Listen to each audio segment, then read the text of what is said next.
Any videos here on symbolism in movies or anything like that. But I gotta say, I watched the Disney movie Tomorrowland a few days ago with my kids, and I was so blown away by all the stuff that was packed into that movie. Um, I have to do something about it because it was just crazy. Obviously, with any Disney movie, you're expecting there to be symbolism and messaging and all that stuff, and there's so much that I can talk about. It's kind of hard to know how to really touch on the important bits, but yeah, hard to even know where to begin.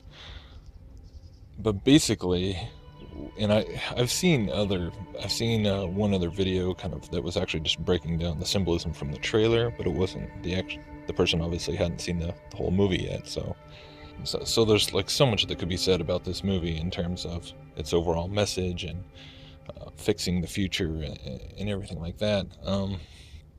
But one thing that just really I wasn't expecting was just what a blatant promotion it was of the whole breakaway civilization idea and secret societies for that matter too, and sort of those two being in concert with one another. So not only is it Luciferian in its sort of end times implications and everything, and demonizing people who are, the ones who are resigning themselves to the end of the world and losing faith, and then contrasting that with the people who are still optimistic and want to try and fix it and find solutions. And that's really, what's behind the symbolism of the two main characters. The first one being Frank, played by George Clooney, and I think it's pretty clear to derive that they start out showing him as a kid in the 60s World Fair, and he's bringing his jetpack invention to this invention fair, I guess. And right there, it's that encapsulates the whole, I think, baby boom generation and the optimism that existed at the time, where everyone was envisioning, having jetpacks and flying cars and having, routine trips to the moon and everything that was going on at that time. And then when you see Frank as a man, he's given up and he's cynical, and he believes that the world is going to end, and he has this invention that supposedly predicts exactly when it's going to happen. So you contrast his character with the character Casey, who is the young girl, who's the younger generation, the internet generation person who's full of wide-eyed optimism. Mutually assured destruction. Environmental entropy. Dystopia, not perfect. Yes, Miss Newton. Can we fix it?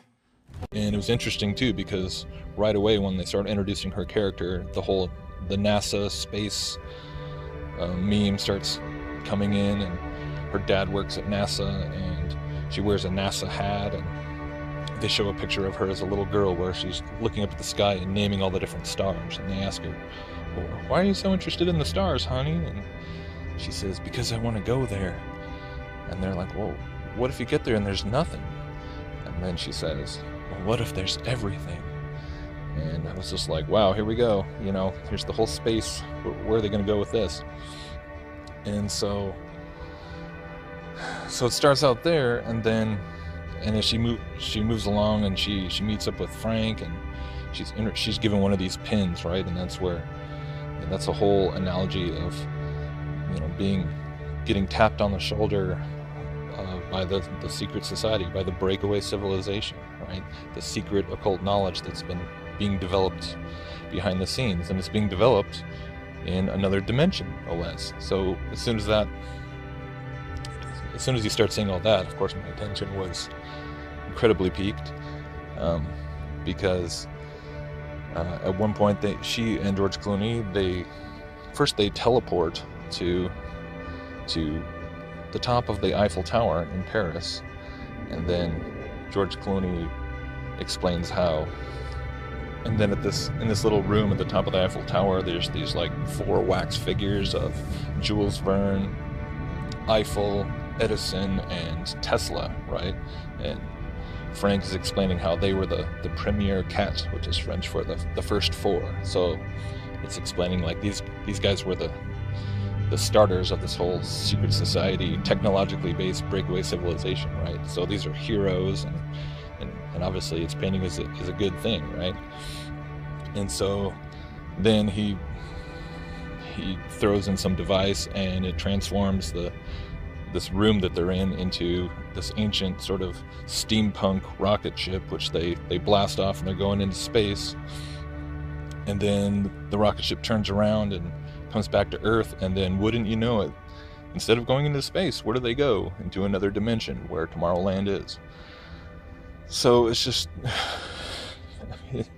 it's such a blatant, it's not even like a symbolic depiction of interdimensional travel and breakaway civilizations. It's just a straight up literal depiction of it. And so in Tomorrowland, of course, there's this guy, Governor Nix, who is like the bureaucrat, you know, leader guy who's taken it over and turned it into this sort of dystopian thing. You know, he kicked Frank out back when Frank was a kid, and so basically he's symbolizing, you know, the whole New World Order power elite, you know, today, which are being demonized in entertainment and media.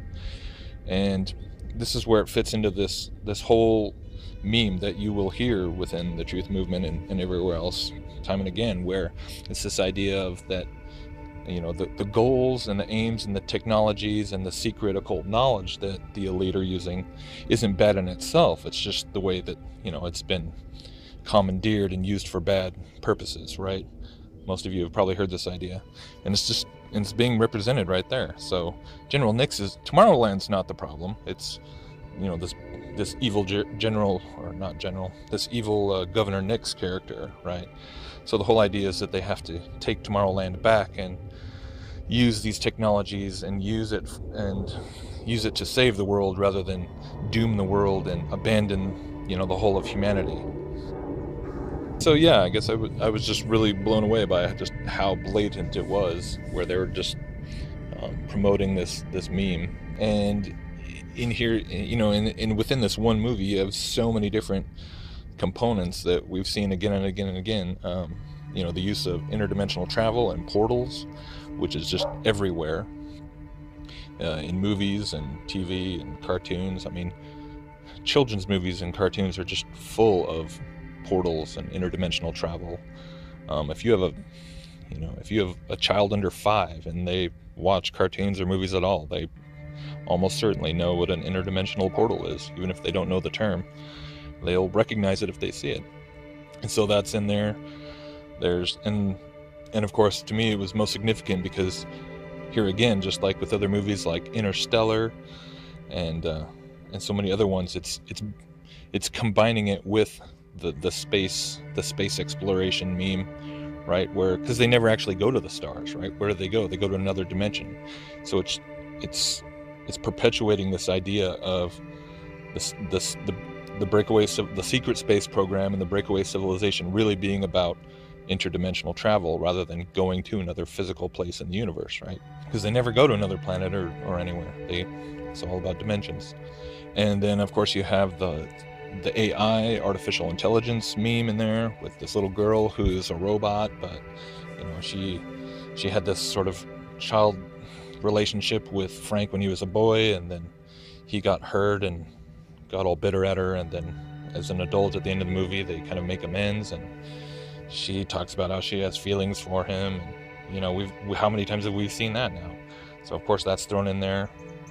You've got mind control with this big antenna that exists in Tomorrowland, which is broadcasting negative thoughts to the people in the real dimension or the real world, and that's what they have to try and turn around. So it's all about this idea of, you know, the positive thinkers, the dreamers, the people who will try and fix it and not give up, right?